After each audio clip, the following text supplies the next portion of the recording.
हरे कृष्णा दोस्तों, जैसा कि पता है आप लोगों को कि कार्तिक मास जो है शुरू होने वाली है।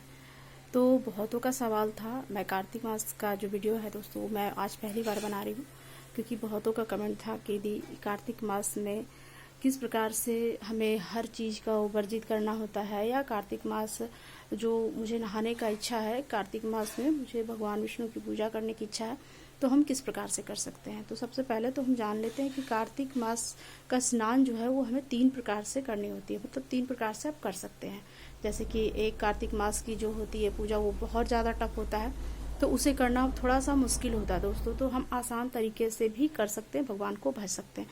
देखिए, शरीर में जितना आपका ताकत है और जितने आपके पास धन है, जितना सामर्थ्य है, उसी प्रकार से हम भगवान को भजते हैं। तो इसलिए सबसे पहले हम जान लेते हैं कि कार्तिक मास का कौन कौन सा स्नान हम कर सकते हैं। तो सबसे पहला स्नान जो है वो हम दीपदान का संकल्प ले सकते हैं। ठीक है, तो जो पूरा महीना है वो कार्तिक मास का, वो दीपदान हम करके भगवान की सेवा ले सकते हैं, संकल्प ले सकते हैं कि प्रभु मैं जो है पूरे कार्तिक मास में आपके लिए जो है दीपदान करूंगी। तो दीपदान का भी क्या महत्व है, और दीपदान भी बहुत प्रकार से होता है दोस्तों। किस प्रकार से आप करना चाहते हैं दीपदान, उसे भी जान लेते हैं। तो दीपदान है एक, जो दीपदान का संकल्प है हमें जो अखंड दीपक का होता है, जो हम बड़ा सा दीपक में भर के दीपदान करते हैं। तो इस प्रकार से जो दीपक आता है बड़ा अखंड दीपक होता है दोस्तों। तो इस प्रकार से आप एक दीपक जला करके, जैसे हम नवरात्रे में 9 दिन के लिए दीपक अखंड दीपक जलाते हैं, उसी प्रकार से हम अब पूरे महीने के लिए भी एक अखंड दीपक जलाते हैं। तो उस प्रकार से एक पहला दीपदान होता है, जिसमें आप सिर्फ लहसुन प्याज छोड़ देंगे और सुबह ब्रह्म मुहूर्त में उठ के स्नान करेंगे और दीपदान करेंगे। दीपदान, पहला दीपदान ऐसे है, अखंड दीपक से आपको दीपदान करना है। दूसरा दीपदान जो होता है आंवले से करनी होती है। दूसरा दीपदान जो होता है ये आंवला होता है दोस्तों। इसे बीच से हमें इसमें गड्ढा कर लेना होता है, और हमें प्रत्येक दिन कम से कम एक दीपक भगवान के सामने आंवला के साथ यहाँ पे ऐसे करके स्थापित करना होता है। ठीक है, तो दूसरा दीपदान जो है आप आंवले पे कर सकते हैं। तीसरा दीपदान है जो आप पीतल के दिए में कर सकते हैं, अभी मिट्टी के दिए में कर सकते हैं। आप संकल्प ले सकते हैं कि हम रोज एक दीपदान घी का आपके लिए प्रभु करेंगे। ठीक है, तो इस प्रकार से आप पहला जो कार्तिक स्नान है तो इस तरीके से दीपदान का आप ले सकते हैं। पहला स्नान है उसमें भी आपको लहसुन प्याज वर्जित करना होगा, और ब्रह्म मुहूर्त में सुबह उठ के स्नान करना होगा, भी ठंडे पानी से, गर्म पानी से स्नान नहीं करना होगा। तो ठीक है, तो पहला दीपदान हम ये पहला कार्तिक स्नान हम ये जान लेते हैं। दूसरा कार्तिक स्नान जो है, कार्तिक स्नान स्नान में सबसे बड़ा स्नान होता है दोस्तों। और जो ये जैसे हम माता रानी का पूजा करते हैं तो हम सिर्फ 9 दिन का उपासना करते हैं, माँ अन्नपूर्णा का पूजा करते हैं तो 21 दिन का उपासना करते हैं, लेकिन प्रभु का जो पूजा है उसे हमें पूरे 31 दिन का उपासना करना होता है। ठीक है, तो सबसे बड़ा लंबा व्रत भी चलता है, और इसमें बहुत कुछ वर्जित है। मैं आगे कथा भी बता दूंगी क्यों वर्जित है और क्या इसमें इम्पोर्टेंट है, क्यों पूरे साल में आपने सिर्फ कार्तिक स्नान किया है तो आपको पूरे साल का पावर आपको मिलता है, ये भी मैं बता दूंगी। तो देखिए, ये पहला स्नान हमने जान लिया कि दीपदान का स्नान करके आप लहसुन प्याज छोड़ करके, और आप शुद्ध जैसे हल्के वस्त्र जो होते हैं जो अभी भगवान ने पहन रखा है ना, उस प्रकार से कार्तिक मास में, क्योंकि उन्हें श्वेत कलर जो है बहुत प्रिय है, बहुत पसंद है, तो आप जितना अधिकतर हो सके आप हल्के कलर का वस्त्र को धारण करें पूरे कार्तिक में। ठीक है, तो वो पहला हमने जान लिया। दूसरा कार्तिक स्नान जो है दोस्तों, हमें संकल्प लेना है 31 दिन के लिए। 31 दिन का अगर पड़ता है तो वो, नहीं तो 30 दिन का वो पड़ता है तो वो। पीले वस्त्र हमें गांठ लगा लेने हैं, हल्दी और थोड़ी सी सुपारी, एक सिक्का, कुछ पुष्प, अक्षत, रोली, कुमकुम पीले कपड़े में डाल करके हमें एक हल्दी का गांठ रख करके, कमलगट्टा भी आप उसमें लगा सकते हैं, नहीं है तो कोई बात नहीं। ठीक है, सुपारी से ही काम हो जाता है। तो देखिए, भगवान को वो में आप लगाएं, तो वो रख करके आपको पीले कपड़े में भगवान के पास, देखिए इस प्रकार से विग्रह होना चाहिए विष्णु लक्ष्मी जी का। ठीक है, अगर विष्णु लक्ष्मी जी का विग्रह नहीं है तो आप तस्वीर से भी कर सकते हैं, आप स्थापित कर लेंगे। ठीक है, उसके बाद आपको वहाँ पे गांठ लगा करके भगवान के पास रखना है और कहना है कि प्रभु हम जो है कार्तिक स्नान मैं अपने सामर्थ्य के हिसाब से ले रही हूँ या ले रहा हूँ। ठीक है, तो मेरे व्रत को आप पूर्ण कीजिएगा प्रभु, और मुझसे जो भी होगा क्षमा याचना भी करनी जरूरी होती है डेली ही। ठीक है, तो इस प्रकार से तो इस प्रकार से आपको ब्रह्म मुहूर्त स्नान, देखिए आपको जो भी कार्तिक आप संकल्प लेंगे तो उसमें स्नान जो है आपको ब्रह्म मुहूर्त में ही करने होंगे। जब तारा दिखाई देता है दोस्तों, उसी समय हमें स्नान करना होता है। 4:30 बजे का समय ब्रह्म मुहूर्त होता है कार्तिक मास में, और कभी 4 बजे से भी शुरू होता है। तो आपको ये ध्यान रखना है कि सूर्य उदय बिल्कुल नहीं होना है, आसमान बिल्कुल साफ नहीं होना है, आपको स्नान जो है उसी समय करना है। तो आप देखिए कार्तिक स्नान का संकल्प चाहे जैसे भी ले रहे हो, आप दीपदान से ले रहे हो या फिर पूरा प्रॉपर आप कार्तिक स्नान कर रहे हो, तो लेकिन जो उसका नियम होता है ना वही होता है, सेम होता है। तो कार्तिक स्नान दूसरे में जो है आप गांठ लगा के भगवान के पास रख दे। आप विग्रह नहीं है तो विग्रह उस प्रकार से ले आए, नहीं तो फोटो पे भी आप कर सकते हैं, ठीक है। और रखने के बाद आपको संकल्प लेना है कि प्रभु मैं इस प्रकार से व्रत करूंगा या करूंगी, ठीक है। तो आपको दूसरे में जो है स्नान जो खाने का है, लहसुन प्याज, उसमें भी आपको छोड़ना है, ठीक है। लहसुन प्याज खा के कोई भी कार्तिक का स्नान नहीं होगा आपका पूरा, ठीक है। तो आप देखिए शॉर्टकट में पूजा कर सकते हैं, जो विधि है वो शॉर्टकट कर सकते हैं, बट आपको जो वर्जित जो करना है, आपको लहसुन प्याज सब कुछ खा सकते हैं इसमें, बट लहसुन प्याज जो है आपको छोड़ना है, ठीक है। तो इस प्रकार से हम दूसरे वाले जो कार्तिक का व्रत है वो कर सकते हैं। आप लहसुन प्याज छोड़ते हुए आप संकल्प ले लें वहाँ पे, और आप भगवान का बोले कि मैं सुबह उठ के स्नान करूँगा, ठीक है। आपने दीपदान भी नहीं करा कोई बात नहीं, सिर्फ स्नान से भी आपका काम हो सकता है। लेकिन बात वही है कि जब मैं इतना मेहनत करूँगी तो एक दीपदान भी भगवान के लिए करूँगी। दीपदान सबसे बड़ा दान होता है, ठीक है। वो जो होता है भगवान, दीपदान जो कार्तिक में हम करते हैं ना, वो भगवान का जो घर है वो उजाला होता है, रोशनी होता है, वहाँ पे भगवान प्रसन्न होते हैं। तो हम दीपदान तो कर ही सकते हैं, एक कुछ भी नहीं तो एक रुए की बाती को डिप करके हम कर सकते हैं, ठीक है। तीसरा है जो स्नान है दोस्तों, तीसरे स्नान में हमें सब कुछ वर्जित करना होता है, ठीक है। जैसे हमें उसमें सिर्फ चावल का प्रयोग करना होता है, आपको रोटी भी छोड़नी होती है, पूरा आपको हर एक प्रकार की सब्जी छोड़नी होती है, हर एक प्रकार का जो फल होता है वो छोड़ना होता है, उसमें बहुत कुछ आपको वर्जित करना होता है। आप सुबह आपको उठ के ब्रह्म मुहूर्त में स्नान करना होता है। स्नान करने के बाद आपको भगवान के पास दीपदान करना होता है, माता तुलसी के पास दीपदान करना होता है, और एक नदी में दीपदान करना होता है। अगर आप नदी में दीपदान नहीं कर सकते, नदी नहीं जा पाते हैं डेली, बहुत का घर दूर होता है, कभी कभी सामर्थ्य नहीं हो पाता, संभव नहीं हो पाता है, तो आप एक बर्तन में जल को रख करके, देखिए मैं दिखा दूँ, देखिए इस प्रकार से जो है कठौत, इसमें जल भर के आप रोज इसमें पूजा करके आप इसमें दीपदान कर सकते हैं, ठीक है। तो उस प्रकार से आपको प्रॉपर जो कार्तिक नहाना है तो उसमें आपको बहुत कुछ वर्जित है, बहुत कुछ नहीं खाना है, सेंधा नमक का इस्तेमाल करना है, आपको टमाटर नहीं खानी है, कोई भी लाल वस्तु यूज़ नहीं करनी है, जैसे कि लाल मिर्च हो गया, लाल साग हो गया, इन सब चीज़ों को आपको वर्जित करना है। और सब्जी में बता दूँ, सब्जी में भी आपको हर एक चीज़ वर्जित करना है। जैसे सबसे पहले नंबर पे तो आपको चाय छोड़नी है इसमें कार्तिक स्नान का, जब आप पूरे प्रॉपर वे से आप कर रहे हैं, प्रॉपर थीम कर रहे हैं, तो सबसे पहले तो आपको चाय वर्जित है। चाय कॉफ़ी आपको नहीं पीनी है, बीड़ी तंबाकू पीते हैं तो वो भी नहीं पीनी है, और नशे वाली कोई भी चीज़ यूज़ नहीं करनी है, ठीक है। उसके बाद जो कार्तिक स्नान का जो फल है आपको पूरा मिलेगा। ये कार्तिक स्नान जब आप करते हैं ना तो आपको पूरे जीवन के लिए फल मिलता है, ये नहीं कि जैसे बस मैंने ये साल कर लिया तो नहीं, ये आपका पूरा लाइफ टाइम चलता है। तो बाद में आप जब देह त्यागते हैं, शरीर त्यागते हैं, तो आपको बैकुंठ में जगह मिलती है, बिल्कुल सत्य बात है। तो इस प्रकार से भगवान ने कहा है कि कार्तिक मास जो भी स्नान करता है, आप 3 प्रकार से आप कर सकते हैं, ठीक है। आप जिस प्रकार से आपको साधन है, जिस प्रकार से आपका शरीर आपका साथ देता है उस प्रकार से, क्योंकि सुबह सुबह बहुत सारी बीमारी होने के कारण, बहुत सारी तबीयत बिगड़ने के कारण हम सुबह सुबह कभी नहीं नहा पाते हैं, लेकिन इसमें आपको पूरे 30 दिन, क्योंकि ये पूरा कार्तिक नहाते नहाते ना पूरी सर्दी आ जाती है, तो इन बातों को भी ध्यान रखना है। आप मोटर ऑन करके नॉर्मल पानी उससे निकलता है, सुबह स्नान कर सकते हैं। जब हम किसी चीज़ का संकल्प ले लेते हैं ना दोस्तों, तो हमें भगवान जो है उसको सब कुछ पूरा करते हैं। वो अपने भक्त को कभी कमज़ोर नहीं करते वो, और बल देते हैं कि तुमने मेरी उपासना की है तो मैं तेरे पूजे को सार्थक करूँगा। तो देखिए बात कर लेते हैं हम फल की। तो फल में भी आपको बहुत कुछ नहीं लेना है, सिर्फ आप केला, अमरूद, सेब ले सकते हैं। बाकी आपको मूली, गाजर, शकरकंद, ये सब चीज़ वर्जित होता है, जो प्रॉपर वे से कार्तिक स्नान कर रहे हैं उनके लिए, ठीक है। तो उन सभी चीज़ों को छोड़ना होता है।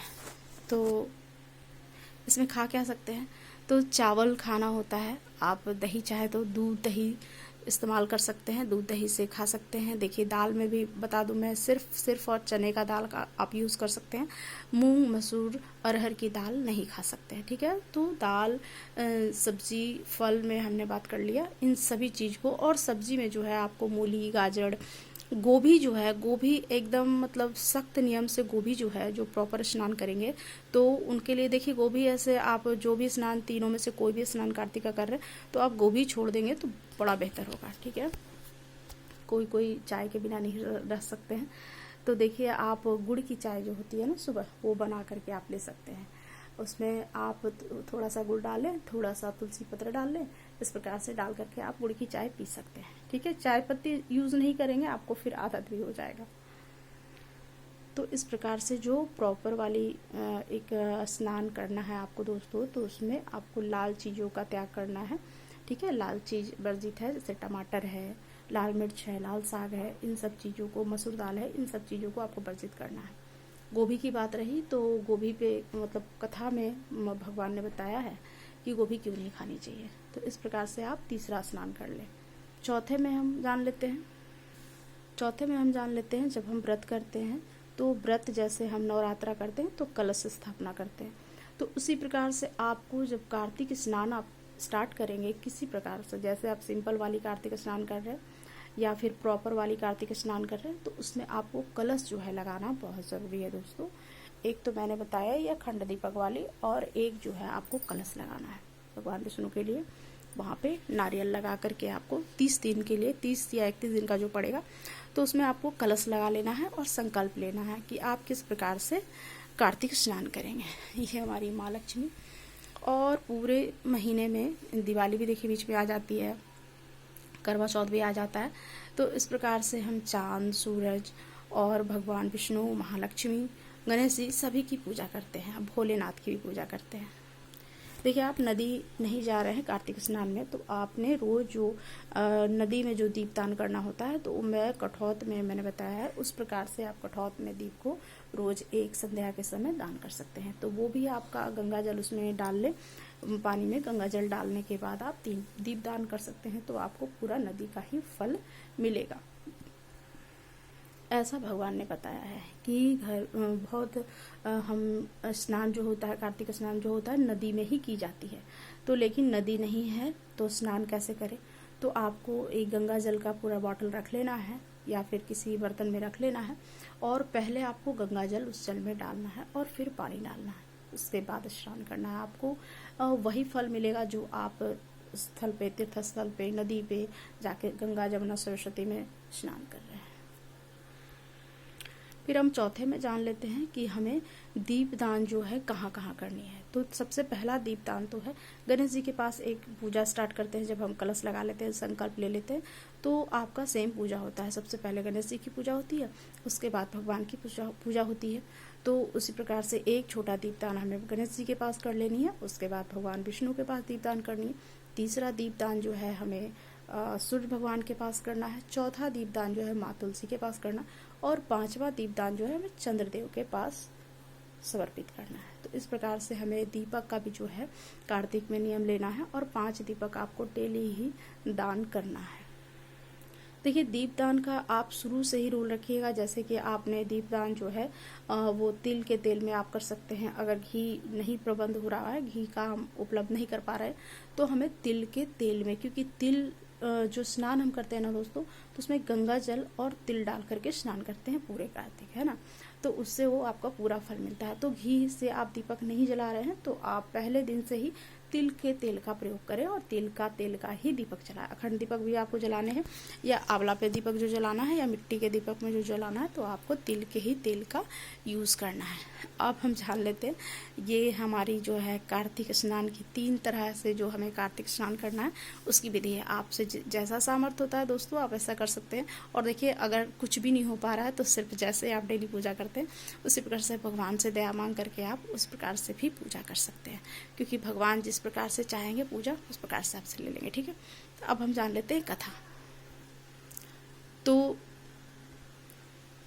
तो भगवान विष्णु जो थे एक दिन बैठे हुए थे और माता सत्यभामा से बात कर रहे थे। तो सत्यभामा माता ने कहा कि प्रभु ये लोग जो सुबह सुबह उठ करके बिल्कुल अंधेरे में ही नदी में स्नान कर रहे हैं, क्यों स्नान कर रहे हैं? तब प्रभु ने बताया कि देवी अभी जो है कार्तिक, सबसे पहले हम जान लेते हैं दोस्तों कि कार्तिक मास किस दिन से स्टार्ट हो रहा है। देखिए आज 7 तारीख है, तो कल पूर्णिमा थी, शरद पूर्णिमा, और आज भी 5 बज के कुछ मिनट तक के पूर्णिमा ही है। तो हमारा 6:49 से जो है हमें कार्तिक स्नान का जो मतलब कार्तिक जो स्टार्ट हो रहा है वो हमें 6:49 से मिल रहा है दोस्तों। तो जैसे कि उद्या तिथि से हमें कोई भी व्रत शुरू करनी होती है तो हम 7 तारीख को ना करके 8 तारीख से कार्तिक का स्नान का स्टार्ट करेंगे। तो इसलिए आप लोग जान लें कि 8 तारीख से हमें कार्तिक का जुड़ेगा। अगर आप आज स्नान किए तो कोई बात नहीं, वो होता है, बट 8 तारीख से जो आपका नियम है, जो संकल्प है, जो कलश लगाना है, जो दीप दान करना है, वो आपको 8 तारीख से ही करना है। तो आप इन बातों का ध्यान रखें।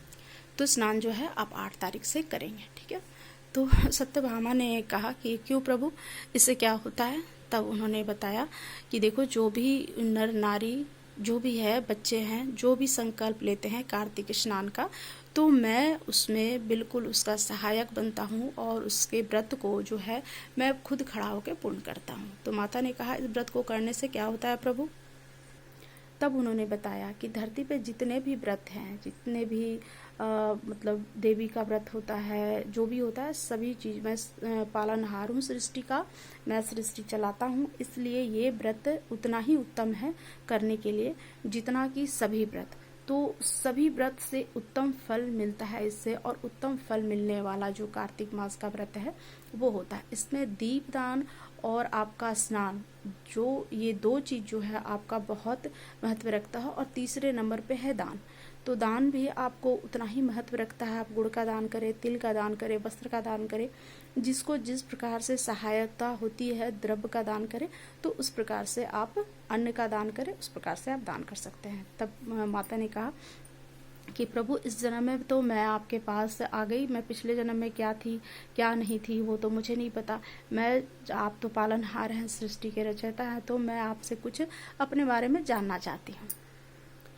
तब प्रभु ने कहा कि देखो, तुम एक कन्या थी, इसमें जो सूर्य भगवान की जो कार्तिक में पूजा है, जैसे छठ पूजा भी कार्तिक में आती है दोस्तों, अभी छठ पूजा दिवाली के बाद आने वाली है, तो इसमें सूर्य भगवान को भी पूजा करना और जल देना उतना ही महत्व होता है, उतना ही फल देता है।